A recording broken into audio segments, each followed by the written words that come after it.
날 가족으로 생각하기는 하는 거야? 장인어른 때문에 내가 손해본 게 얼마인데 이젠 우리 어머니 부동산까지 넘봐? 영지와 결혼한 동지는 한의사로서 한의원을 운영했으나 결혼 5년 후부터는 영지의 아버지가 운영하는 병원에서 일하게 되었습니다. 그러나 병원 운영이 어려워져 제때 급여를 받지 못하자 동진의 불만이 쌓여만 갔습니다.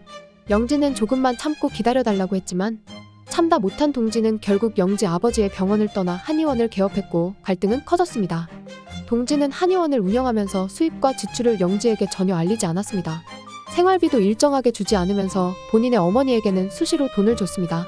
결국 영지는 분노를 참지 못하고 따졌지만 동진은 계속 묵묵부답이었습니다. 남편의 이러한 행동에 실망한 영지는 결국 동진을 상대로 이혼과 재산분할 소송을 제기했습니다. 또한 시어머니를 상대로도 위자료 2,500만 원을 청구하는 소송을 냈습니다.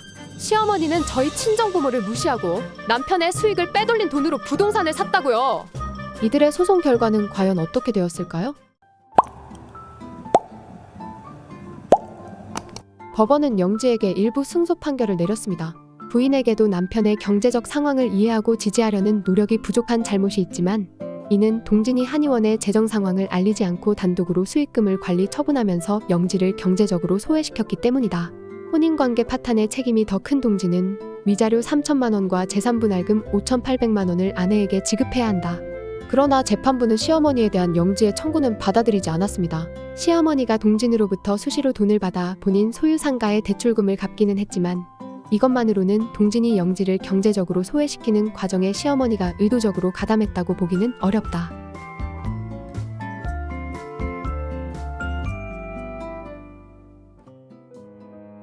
자기 멋대로 나가서 1년이나 잘 살더니 이제 아무렇지 않게 돌아오면 다야?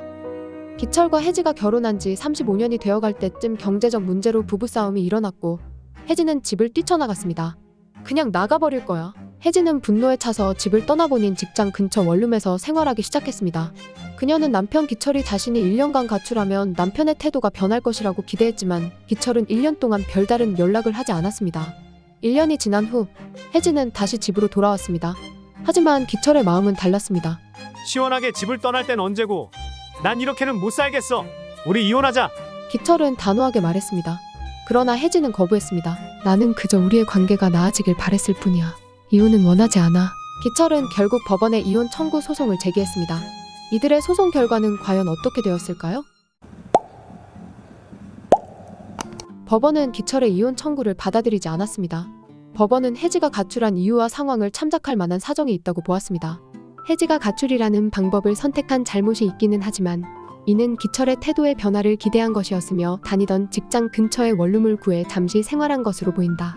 또한 35년의 혼인기간 동안 별거 기간은 1년 남짓에 불과하고 기철은 혜지의 주거지와 직장을 모두 알고 있었음에도 별다른 연락을 하지 않은 잘못이 있다. 기철이 대장암 투병 시 혜지가 극진히 간호했으며 현재도 기철의 대장암 재발을 걱정하고 혼인 정년기에 자녀들을 생각해 이혼을 원치 않는 걸 봐서 혼인을 계속하기 어려운 중대한 사유가 없다고 보인다.